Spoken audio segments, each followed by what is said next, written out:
There is a fruit with 10 times more vitamin C than an orange, a fruit so powerful that African civilizations used it for 5 millennia to survive catastrophic droughts. And in the 1990s, the American government classified it as an illegal import. They did not ban it because it was dangerous. They banned it because it was too successful. A fruit that grows without permission, that feeds without cost, and that cannot be grown on industrial plantations cannot be owned. And what cannot be owned cannot be sold. This is the story of the superfruit that outlasted empires, survived the colonial scramble for Africa, and still waits in the savanna grasslands. Welcome to Nature's Hidden Archive. The archive opens in Zimbabwe, 2017. Researchers from the African Baobab Alliance stand before the Panka Baobab. Carbon dating confirms it has been alive for 2,450 years. This tree was already ancient when Rome fell. It was a seedling when Buddha taught. It watched civilizations rise and collapse. Inside its hollowed trunk, archaeologists found preserved seeds and fruit pulp dated to 3000 BC. 5,000 years of continuous use. The evidence was undeniable. This was not wild gathering. This was deliberate preservation, intentional selection. This is Baobabi, Adansonia digitata, the tree. African tribes called the Tree of Life. Its secret begins underground. The roots do not spread wide like other trees. They drive straight down, 50 feet, 100 feet. In documented cases, over 200 feet deep, deeper than any well, deeper than drought, deeper than human memory. Those roots store water, not in soil around them, inside the tree itself. The trunk becomes a living reservoir, 32,000 gallons of water locked in spongy wood fiber, enough to survive 10 summers without rain, enough to outlast empires. When drought kills everything else, the baobab stands, waiting, providing, surviving. But the fruit reveals the true genius. In most trees, fruit ripens and rots. It requires immediate harvest, processing, refrigeration, commercial infrastructure. The baobab fruit does something different, something impossible. As it matures on the branch, moisture evaporates through the hard shell. The pulp inside dehydrates naturally. Cell walls collapse. Water molecules escape. The fruit becomes powder while still hanging 30 feet above ground. When harvest comes, the fruit is already preserved, already stable, already perfect. African communities knew this for 5 millennia. They harvested fruit that had been curing itself for months. They broke open the hard shell like breaking stone. Inside, white powder mixed with black seeds. That powder stayed edible for 3 to 5 years at room temperature. No refrigeration, no chemicals, no technology. This was survival engineering perfected by biology itself. In 2020, nutritional researchers at the University of Oxford analyzed 280 common fruits for vitamin C content. They measured bioavailability, stability, concentration. Oranges scored 50 milligrams per 100 grams, the global standard. The benchmark every other fruit measured against. Baobab fruit pulp scored 500 milligrams per 100 grams, 10 times more vitamin C than oranges. Not double, not triple, 10 times. But the antioxidant analysis revealed numbers laboratories had to verify multiple times. The USDA measures antioxidant capacity using ORAC scores, oxygen radical absorbance capacity, the ability to neutralize free radicals that damage cells. Blueberries, marketed globally as the ultimate superfood, score around 4,600. Acai berries, sold at premium prices as exotic superfoods, score 15,000. Baobab fruit, pulp scores over 140,000. 30 times more antioxidant power than blueberries. 9 times more than acai, from a fruit growing wild across African savannas. No cultivation required, no irrigation systems, no pesticide applications, just ancient trees producing perfect nutrition year after year. The Journal of Food Composition and Analysis published comprehensive mineral analysis in 2018. Baobab contains more calcium per serving than dairy milk, more than any leafy green. 50% dietary fiber by weight, higher than flax, higher than chia, higher than any fruit researchers had tested. The prebiotic effects documented in clinical trials matched expensive inulin supplements extracted from chicory root through industrial processing. Baobab required none of that, just dried fruit pulp consumed as nature provided it. For 5,000 years, African civilizations understood what modern nutritional science is only now confirming. The baobab was not food. It was complete biological support.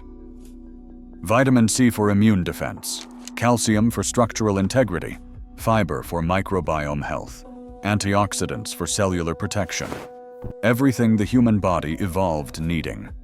Concentrated in fruit that stores indefinitely, requiring zero technology. By the 15th century, tribes across the savannah revered these trees. They did not plant them in organized farms.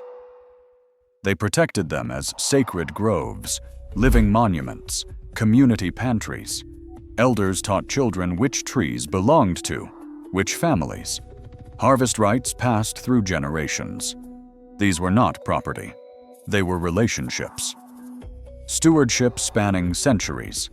The method defies modern agricultural logic. They did nothing.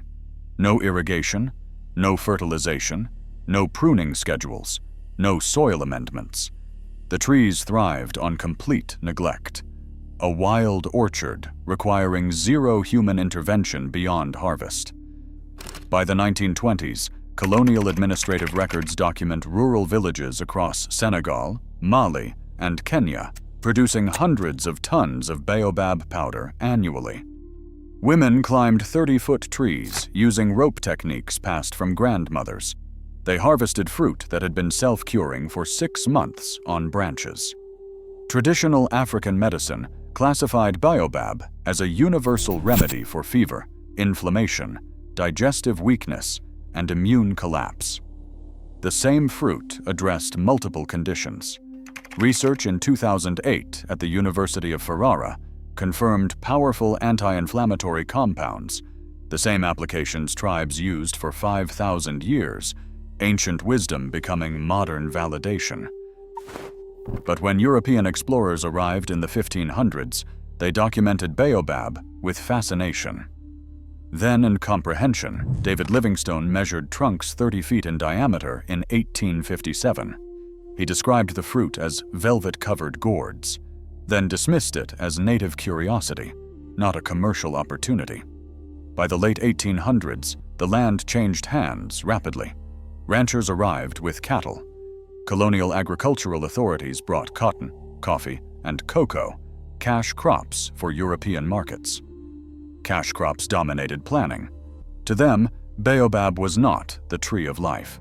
It was scattered wildness, inefficient, primitive, something blocking organized agriculture.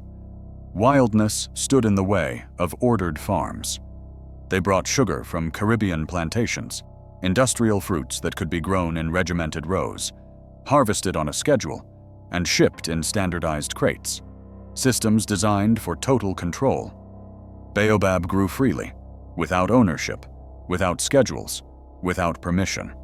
It had no place in that system. Freely growing trees did not fit the model. The biology would not cooperate with industrial timelines. A baobab seedling requires 15 to 20 years before producing first fruit. Venture capital demands returns within 3 to 5 years maximum. The trees grow scattered across landscapes, with no neat spacing, no uniform genetics, no predictable harvest windows. Venture capital could not wait. Each tree is unique. Some fruit annually, others biennially. Harvest timing varies by individual tree personality. You cannot schedule, you cannot standardize, you cannot mechanize. Unique trees resist standardization. This makes Baobab fundamentally incompatible with corporate agriculture. Incompatible is the key verdict. Colonial authorities understood immediately. British East Africa agricultural surveys classified Baobab as a native tree of minimal commercial value. French colonial botanists documented it extensively in West Africa, then declared it unsuitable for organized development. Declared unsuitable, it was sidelined. The reasoning appeared in internal colonial reports. They said it cannot be planted in standardized groves, cannot be mechanically harvested at scale, cannot generate recurring revenue through controlled seed systems. Therefore, it was judged worthless for colonial extraction. Worthless in the colonial ledger. By the 1930s, subsidies flowed exclusively to plantation crops. Coffee received millions. Cotton received infrastructure investment. Cocoa received trade agreements. Baobab received nothing. Zero research funding, zero development programs, zero commercial interest, zero support meant no chance to enter markets.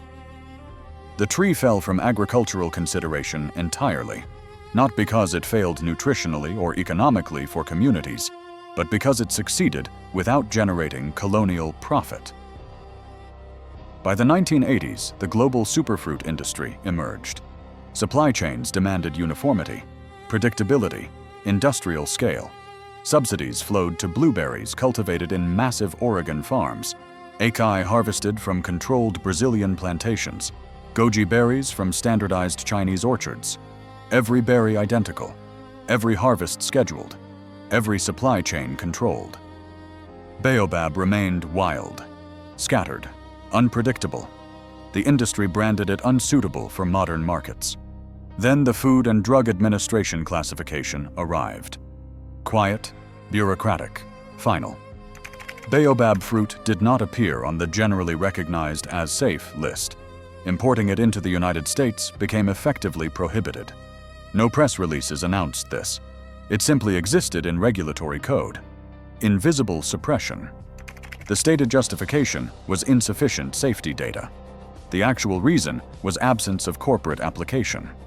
No major American food corporation submitted Baobab for regulatory approval. They would not submit what they could not control. You cannot patent a 3,000-year-old wild tree. You cannot construct Baobab plantations producing commercial fruit within investor timeframes. You cannot mechanize harvest of massive scattered trees across African landscapes. The vertical integration model corporations require does not apply. So Baobab stayed banned. Decades passed while nutritionally inferior fruits dominated American supermarkets, backed by billion-dollar marketing campaigns. Blueberries, positioned as antioxidant champions, scored 30 times lower than Baobab. Vitamin C supplements, synthetic ascorbic acid derived from genetically modified corn, sold at premium markup. The most nutritious fruit on earth remained illegal, while Americans purchased inferior alternatives at inflated prices. The economics reveal motive. The vitamin supplement industry generates $40 billion annually. Baobab naturally contains 10 times more vitamin C than any citrus. One wild fruit threatens synthetic supplement markets entirely. The prebiotic supplement industry extracts $20 billion selling isolated fiber compounds, such as inulin from chicory root, processed through industrial extraction. Baobab contains 50% prebiotic fiber. No extraction needed, just dried fruit pulp. The antioxidant supplement market sells concentrated berry extracts, freeze-dried acai, concentrated blueberry powder, marketed as anti-aging miracles.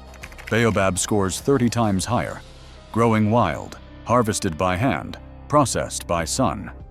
One African fruit replaces 3 Western supplement industries while keeping profits in rural African communities instead of pharmaceutical corporations. In 1998, European researchers pursued approval. Comprehensive toxicology studies, multi-year safety trials. Nutritional profiling. Every analysis confirmed what 5,000 years of African consumption already proved: completely safe and extraordinarily nutritious. The European Union granted novel food approval in 2008.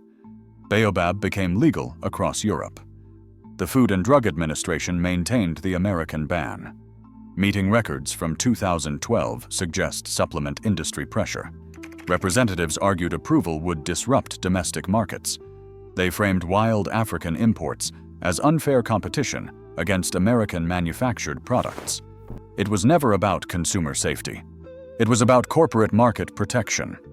The Food and Drug Administration granted generally recognized as safe status in 2009, but only after years of pressure from ethical importers, not from major American food corporations.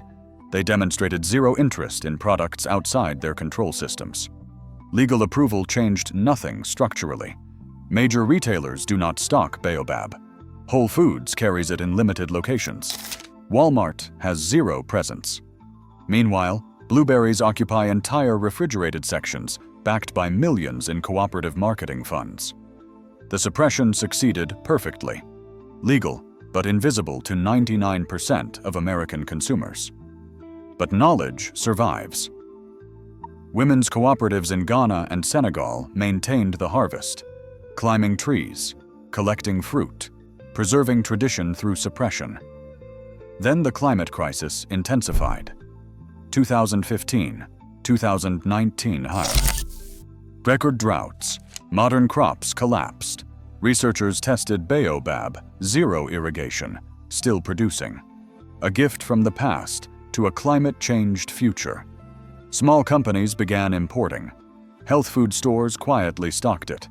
The regulatory wall had fallen, but corporate machines ignored it. Today, it exists online, in specialty stores. One spoon replaces supplement shelves. That is the threat they could not patent away. Wild Harvest supports African communities directly, not plantations, not extraction. The money is finally returning to the hands that climbed these trees for generations. This is not rediscovery. It is recognition. What cannot be owned persists, resilience growing in savanna soil. The tree surviving 3 millennia without permission will outlast every corporation attempting control. We did not lose the tree of life. We forgot it. But forgetting ends when one person remembers, then teaches another. The knowledge lives in ancient trunks, in wild groves, in climbers harvesting what their ancestors harvested. If this archive opened something for you, subscribe to Nature's Hidden Archive. Every share preserves what they tried to erase. The next archive opens soon.